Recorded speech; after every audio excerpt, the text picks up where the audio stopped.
This is part 3 of a talk I gave to the Jung Society of Western Australia in June 2018.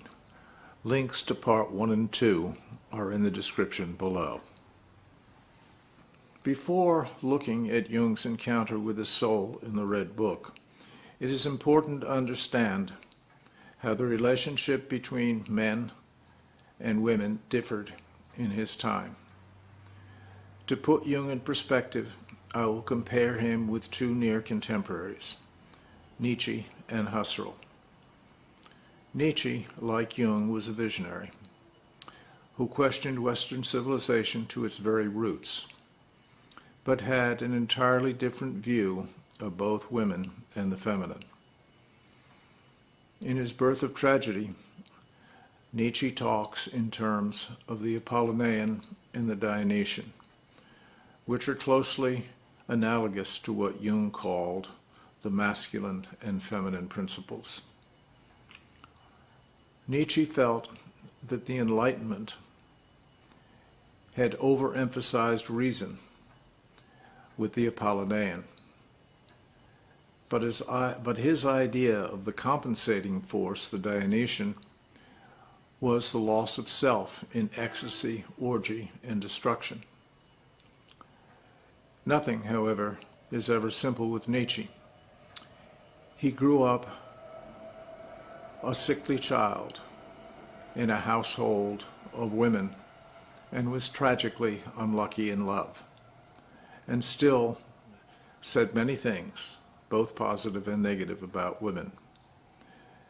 But perhaps the most telling in terms of the Victorian age is from Zarathustra, where he said, quote, "Woman is not yet capable of friendship. Women are still cats and birds," close quote. Nietzsche made a great impression on Jung and his generation, but Jung's view was very different and would have been put forward in a German-speaking world intensely aware of Nietzsche's work. Jung characterized the masculine principle, which exists in both men and women, as knowing what you want and knowing how to get it.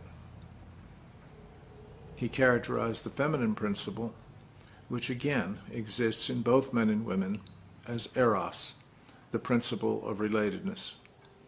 Jung left no doubt where he stood on the balance, the equipoise between these two, when he said, quote, "Where the will to power exists, there can be no love. And where love exists, there can be no will to power." That assertion has always seemed to me a direct rebuke of Nietzsche's will to power, particularly as embodied in his Übermensch, who is quite literally uber-masculine. Husserl, who we have already met, provides another example of the relationship between men and women in the late 19th and early 20th century.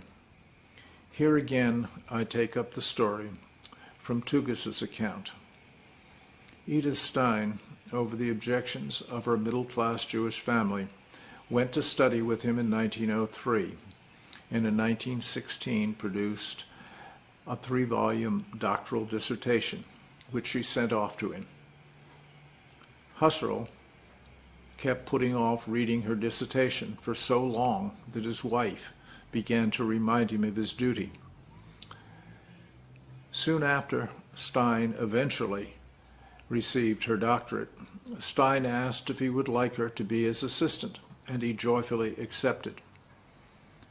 He set her to work, organizing his notes, which required learning an obscure form of shorthand.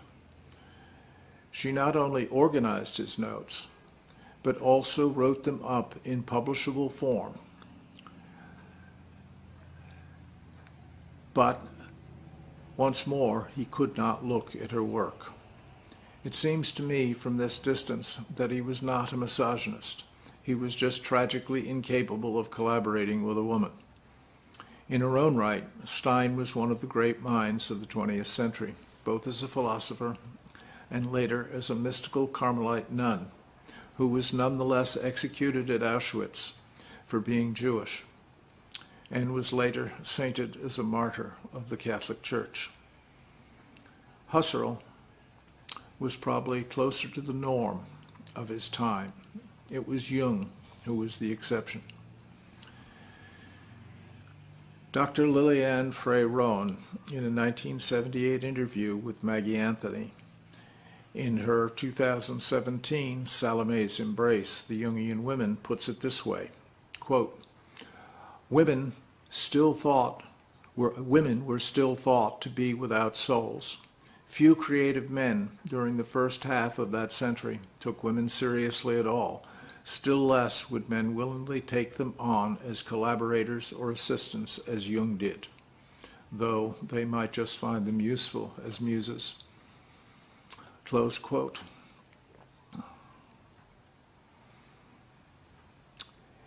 In the episode from the Red Book that follows, it is important to understand that while Jung is going deep inside himself to find his soul, he is also having an intimate relationship with Toni Wolff.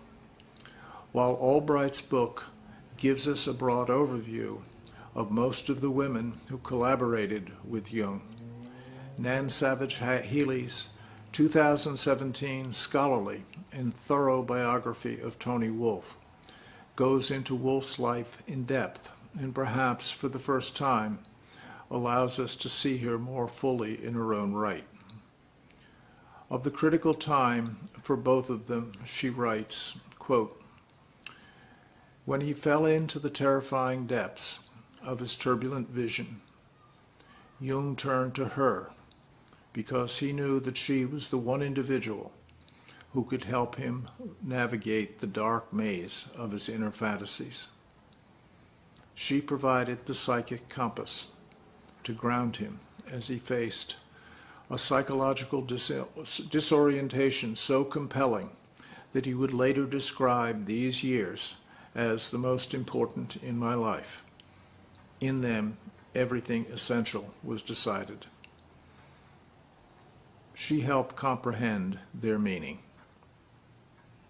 She opened him up to the mysteries of the psyche by introducing him to the life of Eros, that vibrancy of experience that Jung would later describe as the demon of relationship. Together, they established a liaison based on the mythic model of the sacred marriage, the Hieros Gamos, the union of the masculine with the sacred feminine, the image of the conjunctio. Although Jung was married at the time that he embarked upon a personal relationship with Toni Wolff, he honored her at least at the level of the soul as his second wife. Close quote.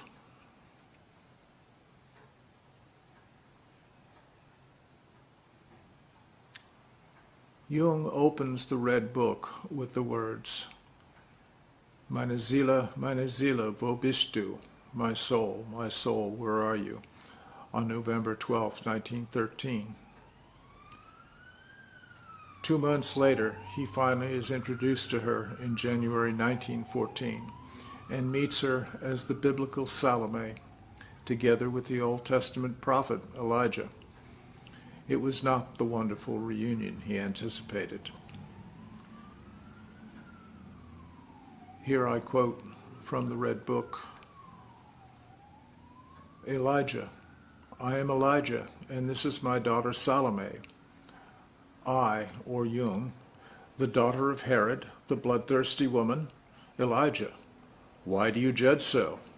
I am shocked. I'm incapable of grasping it. Elijah, consider this. Her blindness and my sight have made us companions through eternity. I, forgive my astonishment. Am I truly in the underworld? Salome, do you love me? I, how can I love you? How do you come to this question? I see only one thing. You are Salome, a tiger. Your hands are stained with the blood of the Holy One. How should I love you? Salome, you will love me. I love you? Who gives you the right to such thoughts? Salome, I love you. Leave me be. I dread you, you beast. Close quote. I am convinced this is one of the most important passages in the Red Book because it records the beginning of Jung's transformation, the moment that Jung got in touch with his soul, his inner feminine. Lance Owens, I believe, is correct to say in Jung in Love, the mysterium in Liber Novus, that is, the encounter with his soul, is the turning point in Jung's life, the point where he became able to follow his true path to its culmination in the inner marriage, which he elaborated in his final book, Mysterium Conjunctionis. So Jung has found his soul, but is conflicted. We get to see inside Jung's process through Shamdasani's diligent inclusion of illuminating material from the black books, which he puts in the footnotes of the Red Book. Here is how Jung talks about the problematic nature of his encounter with Salome. Quoting from a footnote in the Red Book, where the idea is, pleasure always is too. If the idea is inside, pleasure is outside. Therefore an air of evil pleasure envelops me. A lecherous and bloodthirsty Godhead gives me this false air. This happens because I must altogether suffer the becoming of the God, and therefore cannot separate it from myself at first. But as long as it is not separated from me, I am so seized by the idea that I am it, and therefore I am also the woman associated with the idea from the beginning. In that, I receive the idea and represent it in the manner of Buddha. My pleasure is like the Indian Kali, since she is Buddha's other side. Kali, however, is Salome, and Salome is my soul. Close quote. The pleasure and the idea are all mixed up, and we can see the inflation of falling in love in the words, I must altogether suffer the becoming of the God, and can therefore not separate it from myself at first. Although my Buddhist friends might object to Kali being the Buddha's other side, we know the two figures well enough to infer that the godlike inflation conferred by falling in love is balanced by a terror of potential destruction at being propelled to dizzying heights by the inflation. Jung goes on. Then the transformation happened. I then went over to pleasure as I was a thinker. As a thinker, I rejected my feeling, but I had rejected part of life. Then my feeling became a poisonous plant, and when it awakened, it was sensuality instead of pleasure, the lowest and commonest form of pleasure. This is represented by Kali. Salome is the image of his pleasure that suffers pain, since it was shut out for too long. It then becomes apparent that Salome, that is, my pleasure, was my soul. Close quote. Here we see the beginnings, perhaps, of one of Jung's greatest insights, the need to recognize and come to terms with neglected and devalued parts of oneself, what we call shadow work. In Jung's case, we have the thinking function so dominating the feeling function that it turns poisonous. Everyone's inner architecture is different. So, for example, a feeling type might have a problem with their thinking. But I am enough like Jung to recognize that I have struggled with feeling sufficiently in my life to know that parts of that function can indeed turn poisonous. I also know from the experience of falling in love that the idea and the pleasure get mixed up, and the temptation is for the thinking function to feed off the inflation and fail to recognize that the neglected feeling is what needs attention. Jung continues, "When I recognized this, my thinking changed and ascended to the idea, and then the image of Elijah appeared. This prepared me for the mystery play and showed me in advance the way of transformation that I had to undergo in the mysterium. The flowing together of forethinking with pleasure produces the God. I recognized that the God in me wanted to become a man, and I considered this and honored this. And I became the servant of the God, but for no one other than myself." Close quote. Before unpacking this passage, first notice that midway he uses the word forethinking, where he has been using idea as the opposite of pleasure. What is not obvious is that he tended to use forethinking in earlier drafts and subsequently replace it with idea. Idea goes back to Plato, but forethinking is the name of one of the eons in Gnosticism. It means at least what it says, that part of our consciousness, that part of our consciousness that anticipates the future. Husserl also noticed this element of experience in the lived flux of our awareness as it continuously unfolds. In that moment, there is also awareness of the moment just past and the anticipation of the moments yet to come. That is forethinking, which creates a tension between what we are and what we could be. Tugas describes this tension, quote, "For there is a mutuality, a reciprocal relation of whole self and ego as part of self in expectation that strengthens hope and carries life forward." Close quote. St. Paul likewise notices this tension in 1 Corinthians chapter 13, verse 12. "Now I know in part, then I shall know fully." We also have to deal with the other word in this pair of opposites, pleasure. The original German word is die Lust, and although it does not translate to the English word lust, Lanzowens argues that it can be legitimately translated as desire as well as pleasure. As Jung said above, it was sensuality instead of pleasure, the lowest and commonest form of pleasure.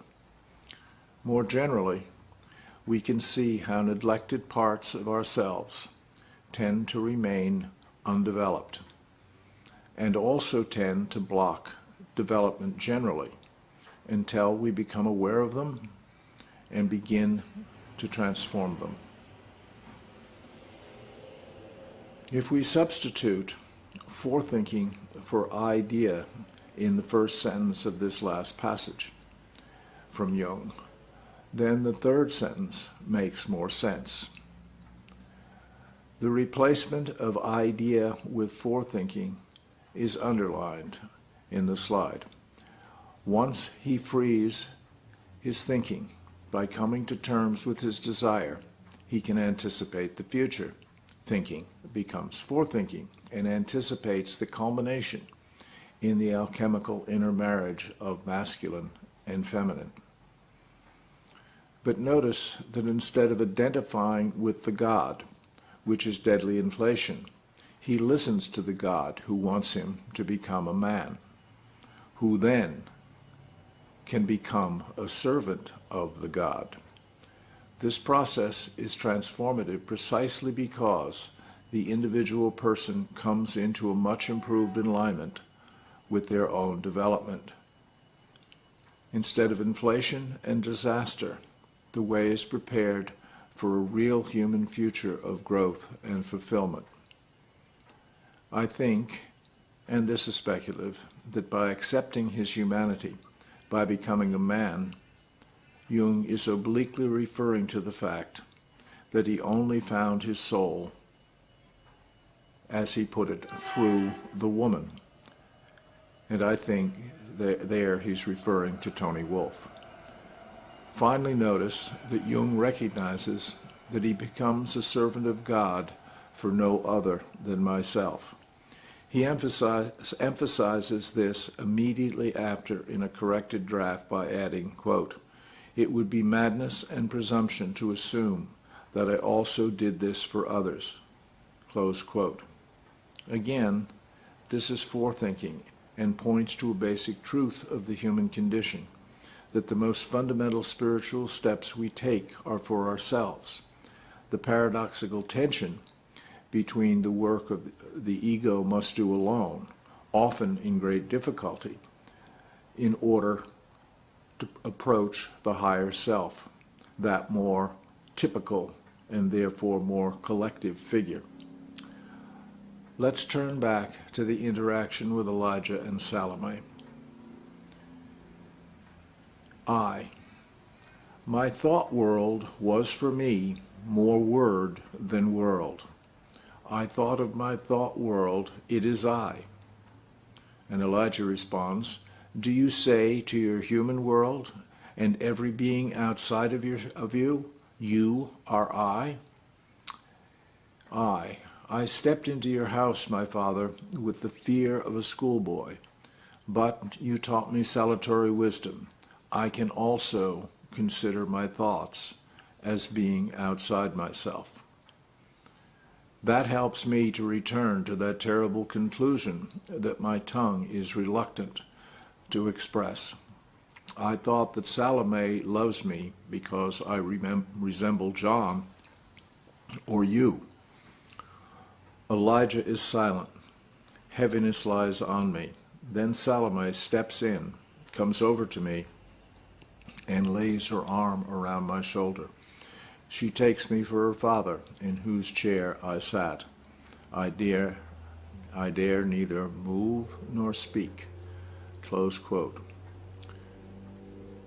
Clearly a critical moment in Jung separating himself from his thoughts. First, he realizes that he thinks incorrectly, that his thoughts are identical with words, and that further, his thoughts make up himself. But once he sees that his thoughts, too, are in some sense external to himself, he can begin to wrestle with the uncomfortable fact that Salome loves him. He has gotten down to the bare metal of his feeling. Salome speaks.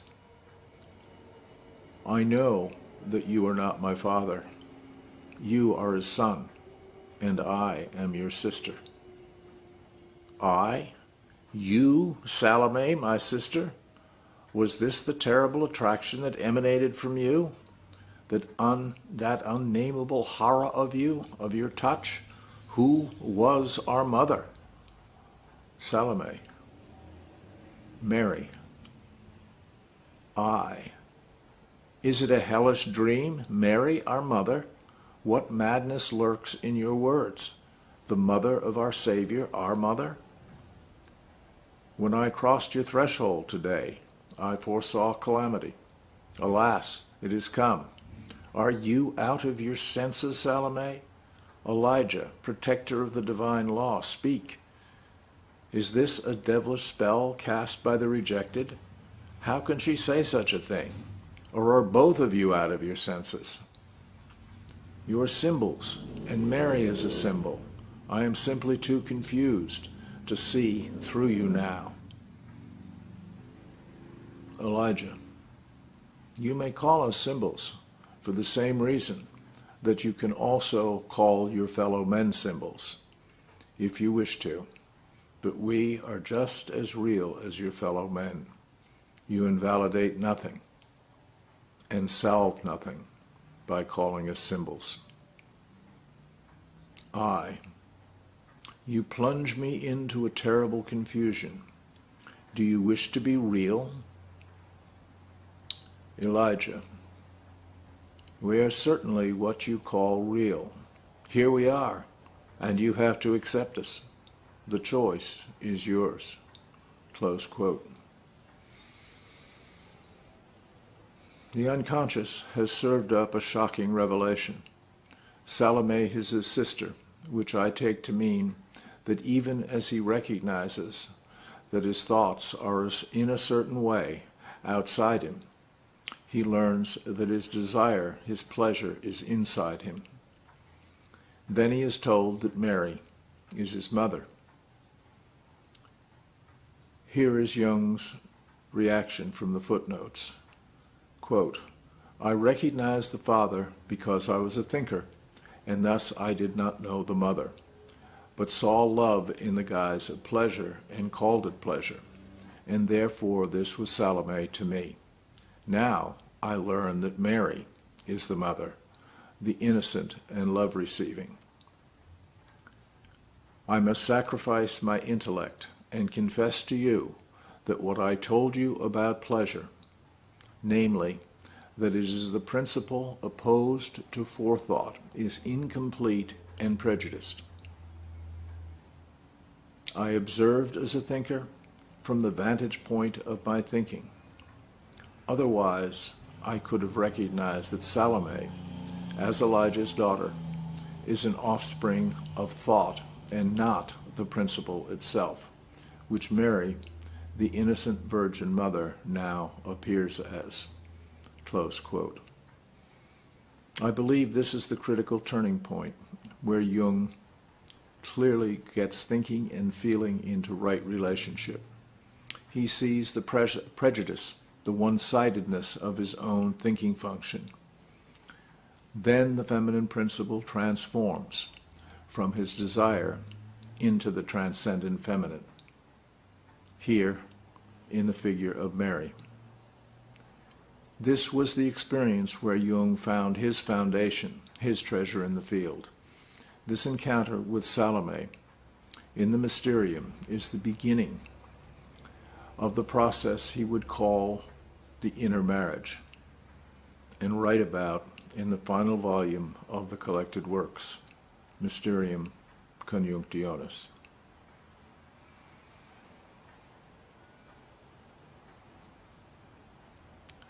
This account is indeed his experience and not ours.